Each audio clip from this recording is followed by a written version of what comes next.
మాకు ఇచ్చిన ఈ నూతన దినాన్ని బట్టి వందనపడుతున్నావా, ఈ పునరుద్ధాన్ని బట్టి వందనాలు స్తుతించుకుంటున్నాం. శత్రువును ఓడించి నాయన మీరు తిరిగి లేచి మాకు రక్షణ తెచ్చారు, వందనాలు. అంతకంటే గొప్ప వారిని ప్రపంచంలో ఏమంటాం ప్రభావ? ప్రభావ మేము ఎక్కడ వారము ప్రవాహంలో కొట్టుకుపోయేటువంటి వాళ్ళు మమ్మల్ని మీ సన్నిధిలో మమ్మల్ని ఏకత్వం చేసేందుకు ఎంతగానో స్తుతిస్తున్నాం ప్రభావ. నాయన ఈ సేవ మనకు దొరికింది ప్రభావ. నీ దాసుడు దానియేలు గారు, అమ్మగారు కాల్చిన కన్నీటి ప్రార్థన బట్టి శివ గారు, బిల్లమ్మ గారు, జానియల్ గారు, తల్లి ఇంకా అనేక మంది పరిశుద్ధులు నీ సన్నిధిలో ఉన్నారు ప్రభావ. వారి యొక్క ప్రార్థనలో వారి యొక్క కన్నీటిని బట్టి మేము ఇలాగా ప్రవాహంలో పెట్టుకుపోకుండా మమ్మల్ని అందరూ ఏకత్వం చేసి నీ సన్నిధి మాకు ఇచ్చినది వందనం స్తుతికి స్తోత్రం చెల్లించుకుంటున్నాం ప్రభావ. మాటలు ప్రేమించిన బలిపెట్టాను నీకు వందనములు. ఇక్కడ మా ప్రియులతో ప్రయాసపడుతున్నాను ప్రభావ, నీకు వందనములు. ఎంతవరకు ప్రార్థన ద్వారా, పాఠం ద్వారా, ఉత్తర ప్రత్యేకం ద్వారా, ఫలం ద్వారా మీరు మహిమపరచబడడానికి నేను స్తుతిస్తున్నాను ప్రభా. నేను అయోగ్యుని. I'm not worthy to stand this place Lord Jesus Christ. Please cleanse me with your soul. Your precious blood from your cross cleanse me. Lord, come to this place. ప్రభా మీరు రండి ఇక్కడికి.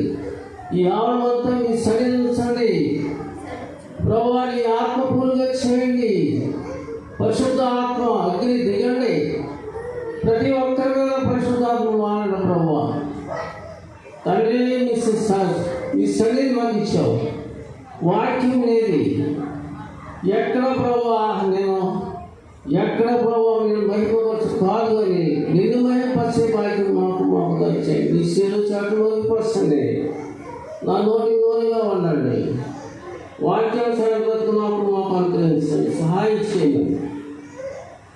అయ్యో నీ చిన్న ప్రార్థన ఆలకిస్తారని యేసు ప్రశస్తమని బట్టి ప్రార్థన చేసి అడుగుతున్నాను తండ్రి, ఆమేన్. మీ అందరికీ వందనాలు. ఇలా చదువుల వాటి వాడు ఆదికాండము 6వ అధ్యాయము 9వ వచనం కొన్ని వచనాలు చూస్తాను.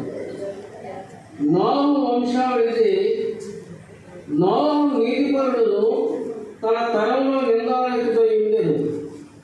నోవహు దేవునితో కూడా నడిచిన వాడు. షేము, హాము, యాపెతు ముగ్గురు కుమారులు నోవహు కన్నెను. భూలోకము దేవుని సైతం చెడిపోయి ఉండెను. భూలోకం బలాత్కారంతో నిండి ఉండెను. దేవుడు భూలోకం చూసినప్పుడు అది చెడిపోయి ఉండేది. భూమి మీద సమస్త శరీరం తమ మార్గం చెరిపేసుకొని ఉండేది. 11వ వచనం. దేవుడు నోవహుతో సమస్త శరీరం మూలంగా భూమి బలాత్కారం ఉండేది కనుక నా సన్నిధి వారి అంత వచ్చినదో వారి భూమితో కూడా నాశనం చేయదు. చితిసారపు మ్రానుతో నీ కొరకు ఓడలు చేసుకోము. అరలు పెట్టి ఆ ఓడలు చేసి లోపడను వెలుపడకు దాని తీరు పూయవలేదు. చూసారా, దేవుడైన యెహోవా భూలోకం చూసినప్పుడు బలాత్కారంతో నిండిపోయింది, చెడిపోయాడు. సమస్త శరీరం చెడిపోయాడు.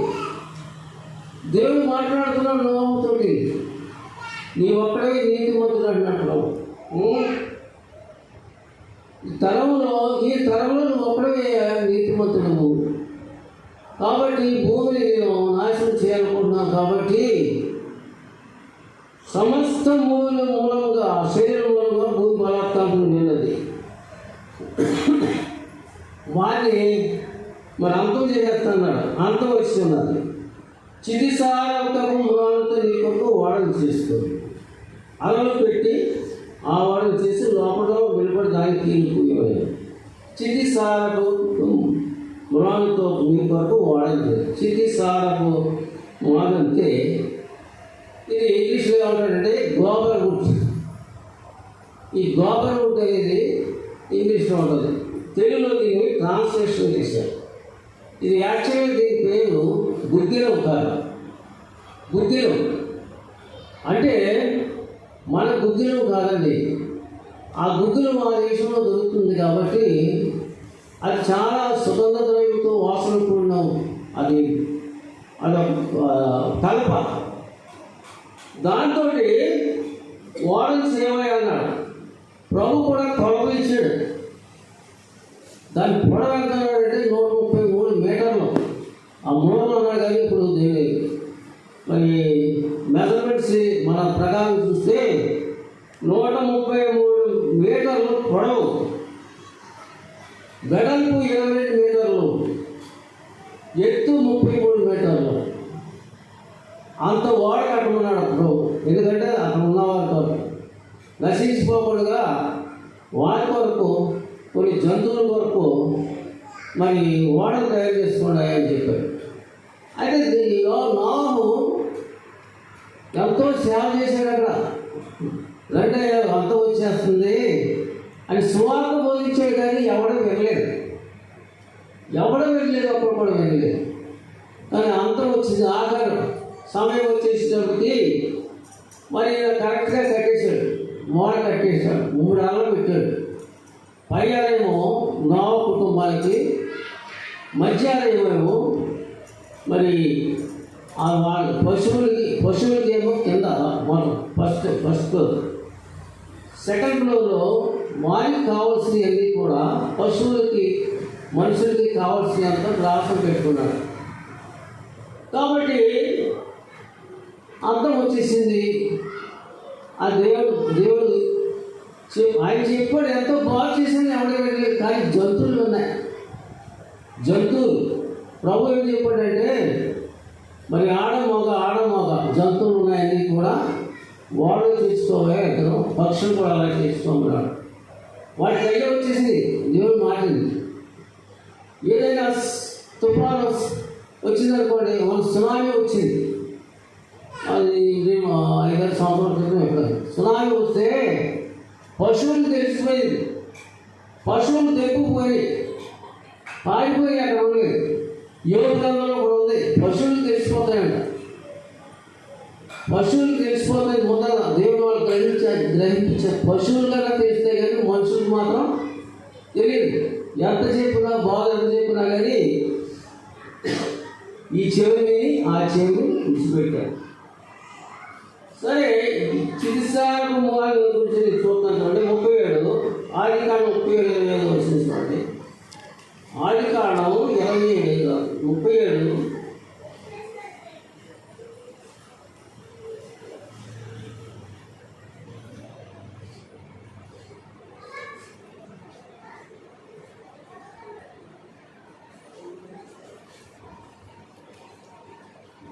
ఆదికాండం గ్రంథం 37:25 చదవండి. సరే, వారు భోజనం కూర్చుంటే కన్నులెత్తి చూడగా ఐగుప్తులకు తీసుకుని పోవడానికి వృద్ధులను మత్తుకియు బోధమును మోయిచున్న ఒంటెలతో ఇశ్మాయేలీయుల మార్గస్థులు చూసారు. ఇక్కడ ఏమన్నాడు? వారు భోజనం చేసింది ఎవరంటే యాకోబు కుమారులు. 12 మంది కుమారులు జోసెఫ్ని ఎక్కువ ప్రయోగించాడు. ఆయన జోసెఫ్ కొరకు నీళ్ళు చక్క వస్త్రాలు పుట్టినప్పటికీ అన్నదమ్ములందరికీ అసూయ పెరిగిపోయింది. అసూయ పెరిగిపోయి నెలగా చంపేయాలనుకున్నాడు. వాడు మరి ఎడారి ప్రాంతంకి వెళ్ళి గొర్రెలు కాచుకున్నప్పుడు తండ్రి అన్నాడు, నాయన అన్నదమ్ముల యొక్క క్షేమం చూసి నాకు ప్రాణం తీసుకున్నాడు. యోసేపు వెళ్ళాడు. దూరం చూస్తే ఈ నెల చంపేది. అప్పుడు ఏం చేశారు? పెద్ద కుమారుడు రూపేలు కొంచెం దయాదాక్షిణ్యపడు. ఏమన్నాడు? అయ్యో వీళ్ళ భార్యను తప్పించాలి అనుకుని వాడిని చంపకుండా చెప్పేసి వెళ్ళాడు. ప్రక్కగా ఎక్కడికి వెళ్ళాడు. ఈలోగా యోధా నమని చేసేవంటే, యోధా అంటే స్థుతి కుమారుడు. వాడు గుడ్డలో పడేసేది. యోసేపును గుడ్డలో పడేసినప్పుడు మళ్ళా వీళ్ళు అనుకున్నారు, మన తమ్ముడు చంపితే ప్రయోజనం ఉంటుంది, ఇస్మాయిల్కి అమ్మేద్దాం అని. ఇస్మాయిల్ ఏం తీసుకున్నారు? ఐగుప్తులకు తీసుకొని పోవడం గుగ్గిలము మస్తకి గోడము మూర్చిన ఒంటెలతో ఇస్మాయిల్ అయిన మార్గస్తు గిలాబీ వచ్చింది. వాళ్ళకి అమ్మేదవయా మన సౌరం చంపడం ఏమన్నది. ఇక్కడ ఎందుకు తీసానంటే గుగ్గిలం, ఇక్కడ చిరుసారపు మ్రాన్ అంటే గుగ్గిలం అన్నమాట. అది ఒక స్మెల్ వచ్చింది. ఎందుకంటే నోవాహు మరి నీతిమంతుడు కాబట్టి ఆ కర్ర సెలెక్ట్ చేశాడు ప్రభు. దాన్ని బట్టి ఓడ కట్టాడు. ఓడ కట్టేసి మరి ఆ ఓడ వెళ్ళిపోయిన దేవుడు దాన్ని మూసేశాడు. మూసేస్తే ఆ ఓడ 40 దినాలు ప్రచండ వర్షం కురిసేసింది. వర్షం అంటే పైనుంచి ఆకాశం మీద తూములు విప్పబడ్డాయి. భూలోకంలో కురిసిన వర్షం 40 దినాల వర్షం. అంటే ఆకాశం నుంచి తూములు విప్పాడంటే ఆదికాండము మొదటి అధ్యాయంలో 6వ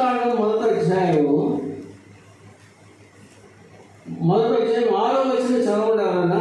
మరియు దేవుడు జలముల మధ్యన ఒక విశాలమును కలిగి ఆ జలములను ఈ జలములను వేరుపరచును కాకని పలికెను. దేవుడు ఆ విశాలము చేసి విశాలం క్రింద జలములను విశాలం మీద జలములను వేరుపరచగా ప్రకారమాయే. చూసారా, మొట్టమొదటి వెలుగు చీకటి ఏం చేశాడు. రెండో దినాన్ని ఏం చేశాడంటే ప్రభువు జలమును వేరు చేశాడు. ప్రస్తుతం ఒక బాల్ ఉందనుకోండి, బంతి. ఆ బంతిలో వాటర్ ఉన్నది. అలాగే వాటర్ ఉంటే సగం వాటర్ పైకి ఆకాశం చేశాడు దేవుడు. సగం వాటర్ పైకి వెళ్ళిపోయింది, సగం ఏమి కింద వెళ్ళిపోయింది. అది భూలోకం. ఆ వాటర్ పైకి దానికి ఆకాశం మీద వేయి పెట్టాడు. అప్పుడే ఆయన ఆకాశం తూములు ఇప్పుడు నోము జలప్రళయం వచ్చిన 40 దినాలు ప్రచండ వర్షం కురిసేసిందంటే కురిసేసి 40 దినాల వర్షం కురిసేసింది. కురిసి మొత్తం అంతా మునిగిపోయింది. ప్రపంచంలో ఎక్కడా లేదు. ఇంకా ఆ దేశం అంతా జనాభేంటి, పురుగులేంటి, కీటకాలంటే చచ్చిపోయింది. మిగిలిన ఎవరంటే నోవహు కుటుంబం 80 మందికి బ్రతికారు దాంట్లో. ఆ నీళ్ళు తగ్గడానికి 150 రోజులు పట్టింది. 150 రోజులు పట్టిన తర్వాత అప్పుడు ఆ మోడ ఎక్కడికి వెళ్ళిందంటే అరారాత్ పర్వతానికి వెళ్ళింది. అరారాత్ పర్వతం అంటే ఎక్కడ ఉందంటే ఇరాక్, రష్యా సరిహద్దులు కాడ ఆ మోడ అక్కడ ఉండిపోయిందని మరి చరిత్రకారులు చెప్పారు. అక్కడ ఉండిపోయిన తర్వాత దేవుడు నోవాహుని ముగ్గురు కుమారులు, కోడళ్ళు, నోవాహు భార్య జనమండిగులు బయటకు వచ్చి భూమి నిందించండి, ఫలించి అభివృద్ధి కలిగించుకోండి, మల్టిప్లై యోగశాలు. మీరు అభివృద్ధి కలిగించి మీరు దేశాన్ని స్వాధీనం చేసుకున్నప్పుడు ఆయన బలిపేట కట్టి బలర్పించిన తర్వాత వాళ్ళు మరి ఆ ప్రదేశాల్లో సంచరించడం మొదలుపెట్టారు. నోవాహుకి 3 కుమారులు, షేము, హాము, యాపతు. 3 కుమారులు షేము, హాము, యాపతు. షేము, యాపతు ఆశీర్వదించబడినటువంటి వారు. ఆశీర్వదించబడి. ఎందుకంటే హాము అన్నవాడు ఏం చేయాలంటే అప్పుడు తండ్రి యొక్క నేకెట్ చూశాడు. అదొక శాపం వచ్చింది. శాపం వచ్చిన తర్వాత ఆయన తీసుకున్నాడు శాపం. ఆయన శపించాడు. షేము, హాము శపించాడు, యాపతు. ఇద్దరు కూడా మల్టిప్లై అయిపోయారు. ఇద్దరు కూడా మరి ఆ దేశంలో అక్కడ ఉండిపోరు. చీనా దేశానికి వెళ్ళి అక్కడ వాళ్ళ పిల్లలు మొత్తం తరాలకు ఉండేటప్పటికి వాళ్ళు అనుకున్నారు ఇక్కడే మనం ఇల్లు కట్టుకుందాం, ఇక్కడే మనకు పెద్ద గోపురం కట్టుకుందాం, అక్కడి నుంచి ఎక్కడికి వెళ్ళొద్దు అనుకున్నాం. అయితే దేవుడు చూసి వీళ్ళని ప్రపంచం అంతా నిండించాడంటే ఇక్కడ ఉండిపోయారని భాషలు అక్కడ తోరణమాలు చేసి పడేస్తాడు. దాని అదే బావి అంటే ఇరాక్ దేశాన్ని. అక్కడ నుండి వాళ్ళ భాష అయిపోయింది. ఒకడికి మాట ఒకడికి స్పష్టంగా ప్రపంచం అంతా మల్టిప్లై అయిపోయారు అంతే. కాబట్టి భూమిని నిర్ణయించడాయా అభివృద్ధి పొందాలంటే ఒక దిక్కున ఉన్నారు. కాబట్టి ఇక్కడ మనం ఆలోచించవలసింది ఏంటంటే 80 ఆదా మొదలుకొని వాళ్ళ జనరేషన్ అంతా 4 ముందంతా కూడా చనిపోయారు. కొంతమంది వివాహాలు చేస్తున్నారు, కొంతమంది మరి దేవుడు రాజ్యం చేయాలి. అక్కడ కూడా చాలామంది భక్తులు ఇటువంటి వాళ్ళు ఉన్నారు. అయితే ఈ నోవహు కాడించి జనరేషన్ అంతా వాడి మళ్ళా వేరే అయిపోయారు అన్నమాట. నోవహు పిల్లలు వాళ్ళంతా మరి ఆ యొక్క దేశానంతా కూడా స్వాధీనం చేసుకున్నారు. అయితే ఇక్కడ ఒకసారి హెబ్రీ పత్రికలో చూద్దాం. చూడండి, హెబ్రీ రాసిన పత్రిక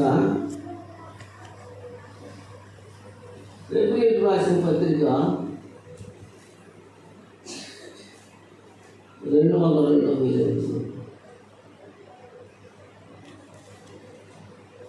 11వ అధ్యాయము 11:7 చదవండి ఎవరైనా. విశ్వాసం బట్టి నోవహు అది వరకు చూడని సంగతిని గురించి దేవుని చేత హెచ్చరింపబడి దైవోక్తులు కలవాడై తన ఇంటి వారి రక్షణ కొరకు ఒక ఓడను సిద్ధం చేశాడు. అందువలన అతడు లోకం మీద న్యాయస్థాపన చేసి విశ్వాసం బట్టి కొన్ని నీతికి వారసుడైన. నీతికి వారసుడైపోయాడు. విశ్వాసం బట్టి 6వ వచనం, విశ్వాసం లేకుండా దేవునికి ఇష్టమేమిట అసాధ్యము. దేవుని ఎదుగు వచ్చేవాడు ఆయన ఉన్నాడని తను వెనుక వారికి ఫలము దయచేయని నమ్మేవారి కదా. విశ్వాసం బట్టి నోవహు అది వరకు చూడాలి సంగతులను గురించి దేవుని చేత హెచ్చరింపబడి భయభక్తుల వాడే తన ఇంటి వారి రక్షణ కొరకు ఒక ఓడను సిద్ధం చేశాడు. మనం ఎలా సిద్ధం చేసుకుంటున్నాం? మన ఓడను, మన గృహాన్ని, మన బిడ్డలను సిద్ధం చేసుకుంటున్నామా? కనీసం గృహంలో ఒక్కడైనా మానవ పొందామా? రక్షణ పొందామా? నోవహు ఇంటి వారందరూ కూడా రక్షణ పొందారు. మన పరిస్థితి ఏంటి? మనం రక్షణ కొరకు ఏమైనా ఓపికతో కనిపెడుతున్నామా? నరులు రక్షణ కొరకు ఓపికతో కనిపెట్టాలండి. ఓపిక ఉండాలి. దేనికైనా రక్షణ పొందాలంటే ఓపిక ఉండాలి. మనం ఆశీర్వదించబడాలంటే ఓపిక ఉండాలి. మనం దీవించబడాలంటే ఓపిక ఉండాలి. మనం పని జరగాలంటే దేవుని దగ్గర ఓపిక ఉండాలి. కనిపెట్టాలి, ప్రార్థన చేయాలి. ఎప్పుడైతే దేవుని దగ్గర మనం మన పాపాలు అన్నీ ఒప్పుకుంటాం, మన శాపాలు ఒప్పుకుంటాం, మన పితల దోషం 4 తరాల దోషాలు ఒప్పుకోవాలంట. 4 తరాల దోషాలు ఒప్పుకుంటేనే మనకి రక్షణ వెంటనే దొరుకుతాయి. రక్షణ కొరకు మనకు ఆశ ఉండాలి. ఆశలో ప్రాణాన్ని ఏం చెప్తాడైనా తృప్తిపరుస్తాడు. సాటిస్ఫై అవుతాడు. కాబట్టి మనం తృప్తిపరచబడాలి. ఆశగల ప్రాణం. అలాగే మరి 40 దినాలు ప్రచండ వర్షాలు మరి భూలోకం పడి ప్రజలందరూ నాశనం అయిపోయారు. అందుకే మోషే కాలంలో మోషే గారు ఏం చేశారంటే ఇశ్రాయేలు ప్రజలు ఐగుప్తు దేశానికి తీసుకొచ్చినప్పుడు వీరికి ఆజ్ఞలు ప్రభు ఏమన్నాడంటే సీనాయి కొండ పైకి రా మోషే, ప్రజలకి నేను ఆజ్ఞలు ఇస్తాను, 10 ఆజ్ఞలు ఇస్తాను రమ్మన్నప్పుడు ఆయన 40 దినాలు అక్కడ ఉన్నాడు. ఆయన 40 దినాలు దేవుని సన్నిధిలో గడిపి మరి 10 ఆజ్ఞలు కాకలు తీసుకొచ్చాడు ఆయన 40 దినాలు. అలాగే యేసుక్రీస్తు ప్రభు వారు కూడా ఆయన అపవాచార శోధించబడి మత్తయి సువార్త 4వ అధ్యాయం మొట్టమొదటి వచ్చామని మత్తయి సువార్త 4వ అధ్యాయం మొదట వచ్చింది.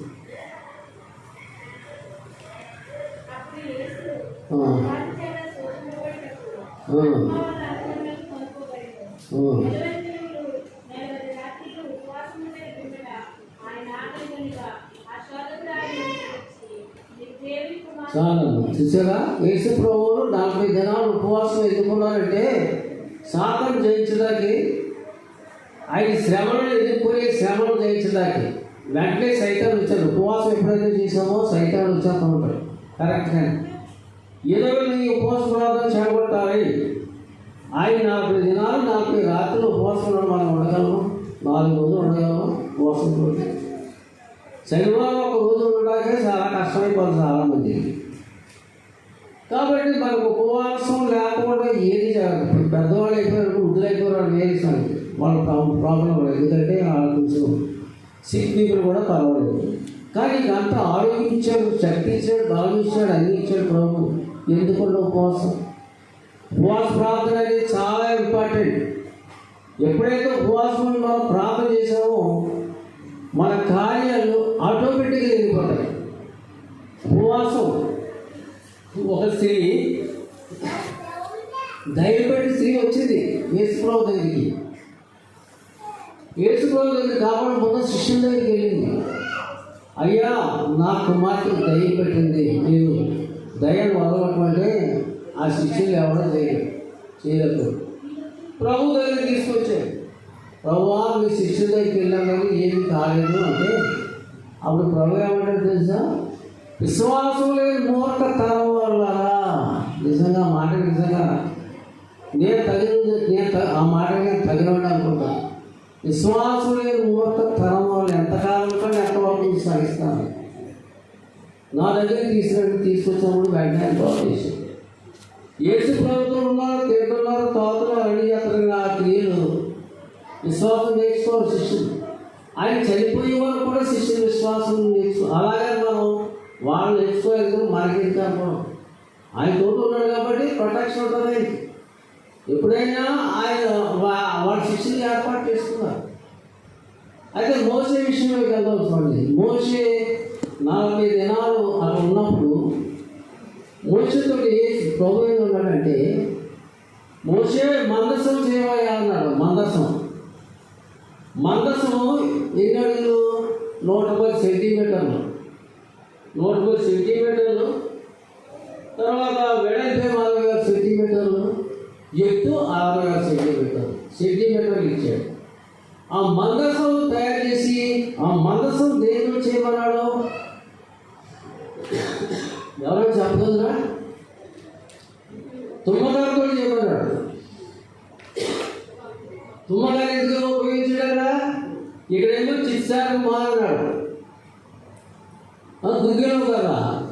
ఆయనకి ఏంటన్నాడు? ఇక్కడ తుమ్మగారు ఎలా ఉంటుందని మనకు తెలుసు కదా, ముళ్ళతో ఉంటుంది కదా ముళ్ళు. ఆ ముళ్ళు యేసుక్రీస్తు వారికి గుర్తు, ముళ్ళ కిరీటానికి గుర్తు. అయితే ఆయన ముళ్ళ కిరీటం కానీ పైన ఏమన్నాడు? మోసతోటి పైనంతా బంగారం, స్వచ్ఛమైన బంగారంతో దాని రేకంతా పొగమన్నాడు. దానిపైన 2 తలలు చేయమన్నాడు, 4 దేవుడు. ఆ బంగారం అంటే ప్యూర్ గోల్డ్ అనమాట.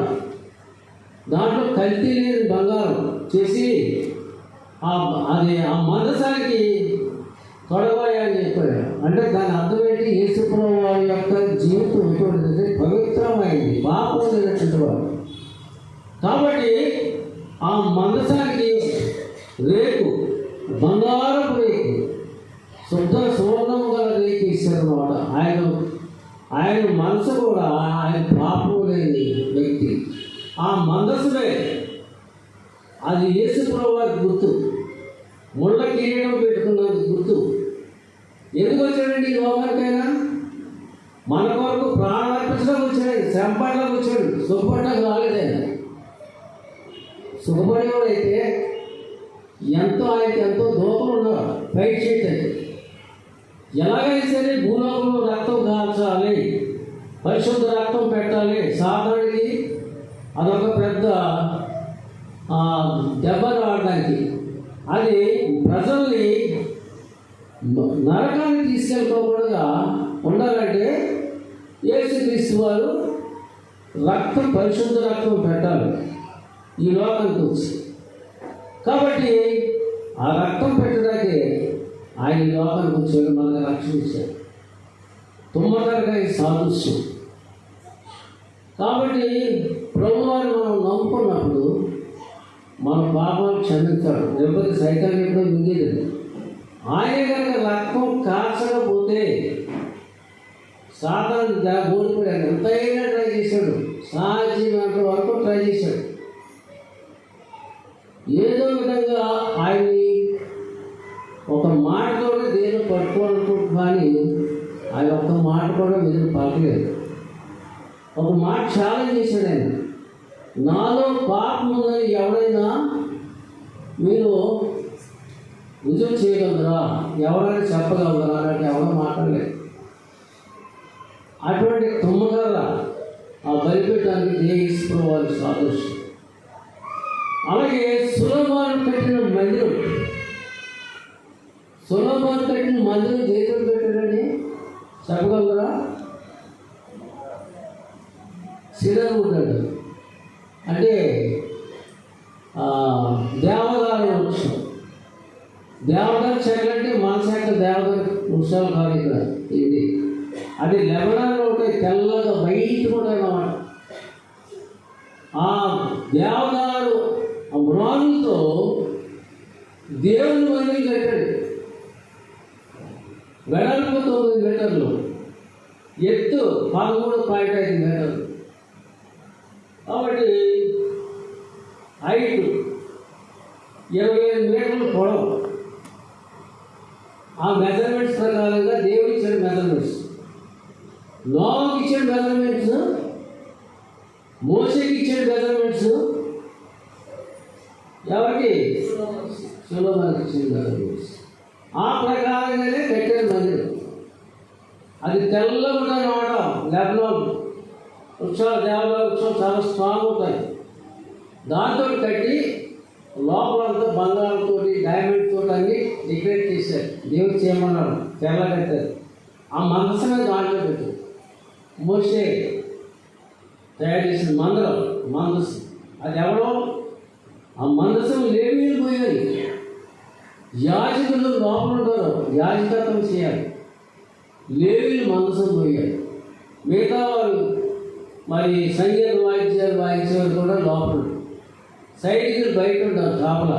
అలాగే స్టెప్ బై స్టెప్ ఇక్కడ అనమాట. మనమే స్థితిలో ఉన్నాము వాళ్ళకి తెలియాలంటే ప్రభువుని అడగాలి మన పరిస్థితి ఎలా ఉంది. కాబట్టి దేవుడిచ్చిన మెజర్మెంట్స్ మన గృహాలు మనం కట్టుకోవాలి. గృహంలో ఎందుకు మనకు కొన్ని పనులు జరగట్లేదు?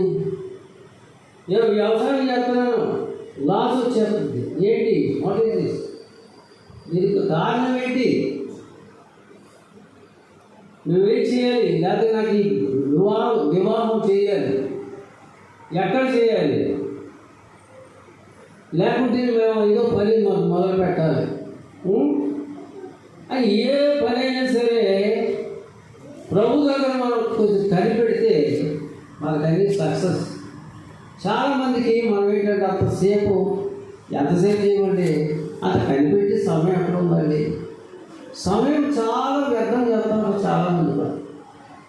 Wasted life, time is wasted. కొంచెం గంట ఉన్నదంటే ఏదో ఒక తల వాచేది పడుకోవడం, లేకపోతే ఏదో కౌలు ఆడుకోవడం, ఇవన్నీ చేసి. కానీ దేవుని ఇచ్చే సమయం దేవునికి ఇవ్వాలి. మనకు పనులు అవ్వట్లేదు. ఏంటి కావాలో పని అవ్వట్లేదు. ఏంటి సమస్య? ఏంటి? నాకు చెప్పు ప్రభా, నన్ను ఏం చేయమంటావు? నాలో ఏ బలహీనత ఉంది, నాలో ఏ పాపం దాగి ఉంది. ఆ బలహీనత తీసుకోవాలి నేను. ఆ బలాన్ని తీసుకుంటే అప్పుడు అంతా ఫ్రీ అయిపోతుంది. జ్యోతిదాస్ గారు, దానియల్ గారు అని దేవుడి సేవలు మనకు తెలుసు, ప్రొఫెసర్ గారు.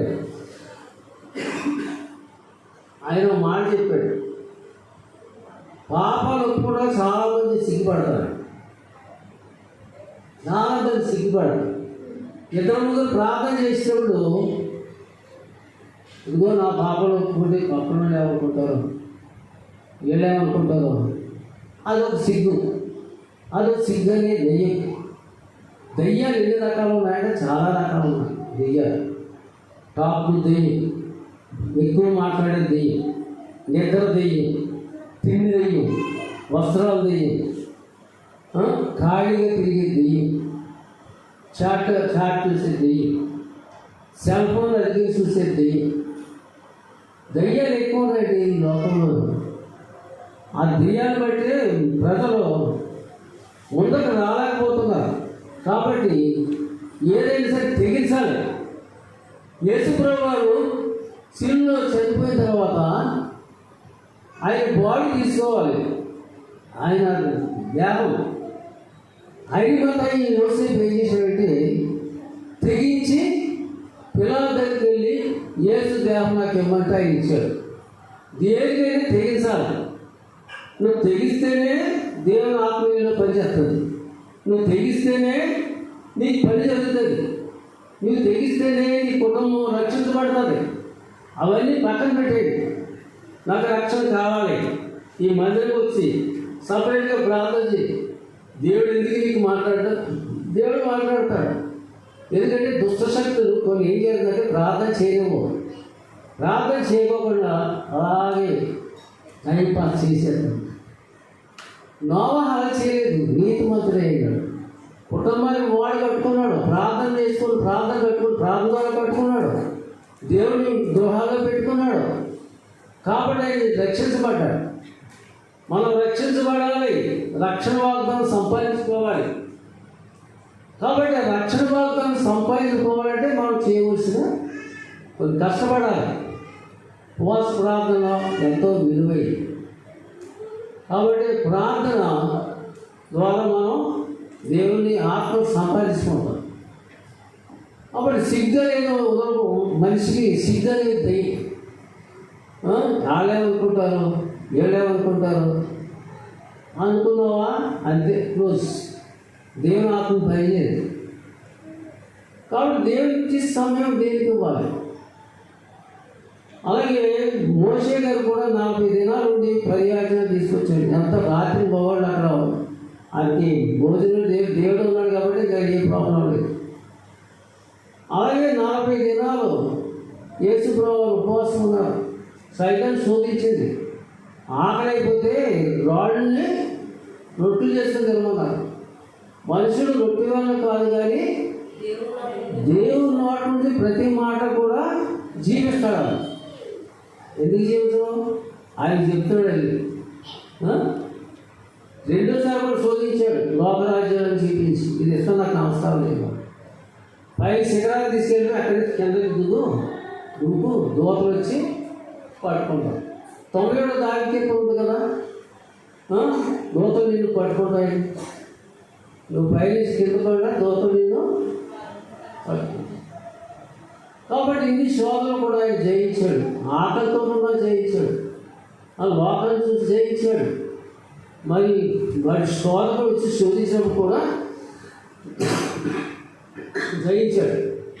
కాబట్టి జయ జీవితం మనకు కావాలి. జయించాలంటే ప్రార్థన ఒకటే, వాక్యం ప్రార్థన, వాక్యం ప్రార్థన. సమయం మన పనులు మనం చేసుకోవాలి. చేసుకుంటూ కూడా ఆయనకి ఇచ్చే సమయం ఆయనకి.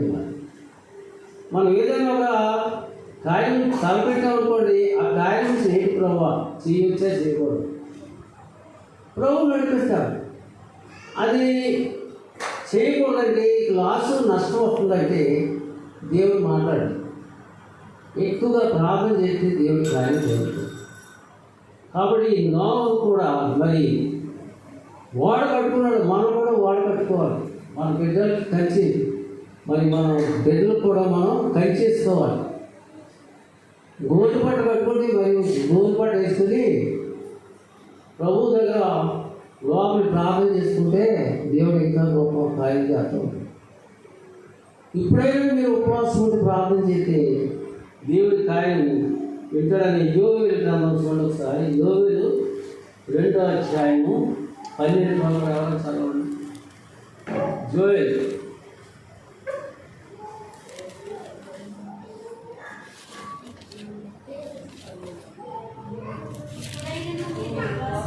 చదవమ్మా.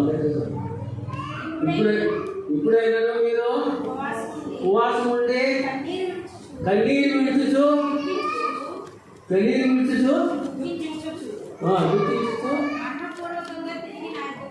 మనఃపూర్వకంగా తిరిగి నా ఎదురు మాట్లాడుతున్నాం. ఇప్పుడైనా సరే రండి, నో ప్రాబ్లం. ఎన్నటి వరకు ఏదో చేశారు, చర్చకి రాకముందు కూడా ఏదో చేసుకున్నారు. అయినప్పటికీ కూడా ఇప్పుడైనా రండి, నో ఇచ్చాను కామెంట్ ప్రే ఫర్ మీ. ఇప్పుడు నా దగ్గర వచ్చి మాట్లాడండి, దేవుడు మీకు ఖాయం చేస్తున్నాడు. చదువు మీకనే ఇంకా చదవండి. చూసారా ఇక్కడ, మీ దేవుడు యెహోవా కరుణావాత్సల్యం గలవాడు,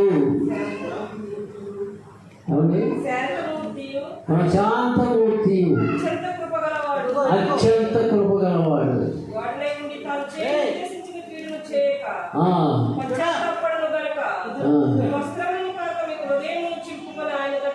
చూసారా, మీ వస్త్రాలు కాదు, హృదయాన్ని చింపుకొని ఆయన తట్టు తీరు.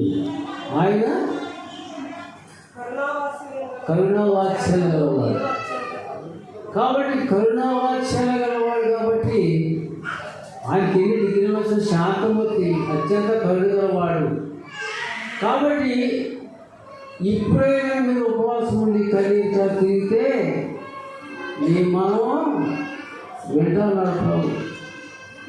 కాబట్టి మనం వినాలంటే మనం తగ్గించుకోవాలి.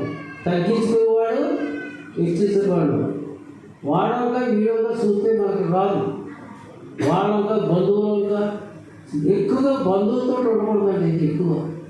ఎక్కువ టచ్ మీద ఉండాలంటే బంధువులు టూ మంచిగా బంధువులు ఇంటికి ఉంటుంది, చీడగా వస్తూ ఉంటుంది.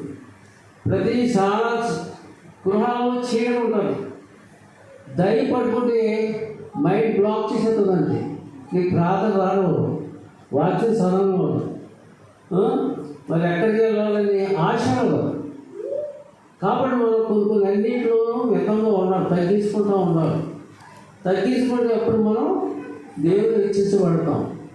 మనకి కాదు, మన బిడ్డలకి, మన కుటుంబం అంతా నోవు ఎలాగా మరి కాపు తెచ్చుకున్నాడు, నోవుకి ఎలాగా రక్షించుకున్నాడు కుటుంబాన్ని, అలాగే మనం కూడా రక్షించుకుంటాం.